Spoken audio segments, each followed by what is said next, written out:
So, hello everyone, and hello especially to our advisor, Sir Carlos. So, I am here to introduce my project titled The Car Rental System. So, my system is designed to allow customers to register, browse available cars, make reservations, and download receipts, all in a simple and user-friendly interface. And meanwhile, admins can manage the cars and view customers' reservations. So, ang akong gigamit nga language is Python and for the backend is Flask. And sa akong database is akong gigamit is MySQL through connect through Flask MySQL DB. And sa akong pag-design sa akong UI, nagamit ko og HTML, CSS, and Bootstrap.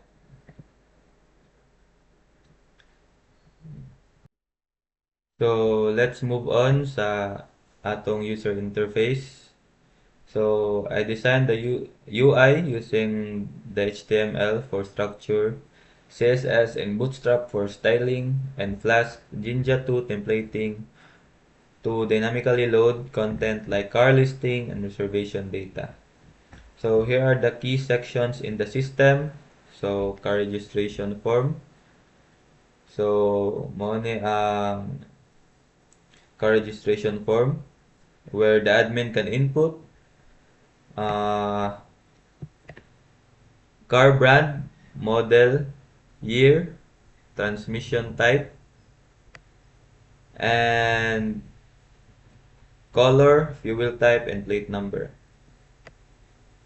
So the second one is customer information. So kini is kanang users register with their username, email, password, contact number, and address. After ana is register ka.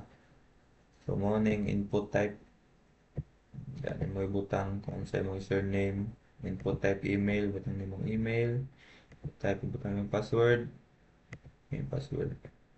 So mao ning nasa akong register page. So the third one is the reservation page. So where users choose, pick up, and return dates and confirm the car rental. So mo yung code sa katong pag-reserve sa car if kanos ani mo i-rent and kanos ani mo i-return. So now we explain the purpose of each UI element. So first is the text input. Ano siya? So allows user to enter data like their name, email, or reservation dates. So if mga year na or birthday, butang nimo dire input type number. So the second one is buttons, so such as login, register, reserve, and confirm. Trigger, form, submissions, or navigation actions. So, mao na ang sample sa button. Mao na ang after sa pag-reserve sa car. Kana after nimo magpili kung sa nga date nimo rentahan. Mao ni button type submit. Butang diri confirm reservation. So, the third one is navigation bar. So, morning code na ko sa akong navigation bar. So, ang navigation bar is mao na ang makaadto ka sa manage cars, all reservation, dashboard na reservation, and if mo log out ka. Sa admin and users na sila lahi-lahi na navigation bar. So, the fourth one is we have car cards. So, display each car's image, brand model, year, and availability status. So, may example sa mm, i-display ang each car images and if car availability, else not available. So, mao ni ang kadtong if i-edit nimo ang car if available ba or not available. Mao ni ang URL sa static image na to.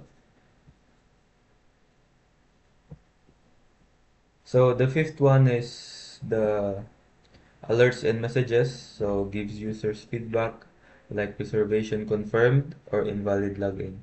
So my example is kani kadtong if ever isa ka user is nag-rent siya ng adlaw is kanang adlaw is dili na pwede ma-rent sa other users. Kaya if ever mo input pa og kana nga adlaw, ang kadto nga user is ang makabutang is that date is unavailable. So nagamit ko JavaScript para ma-block ang unavailable dates. So mao ra to tanan. So mao to akong video 1. Gi-introduce na ako ang akong car rental system and akong mga features, akong code, kung sa akong gigamit. And napakoy pangdugang na feature sunod. So mao to. Bye-bye.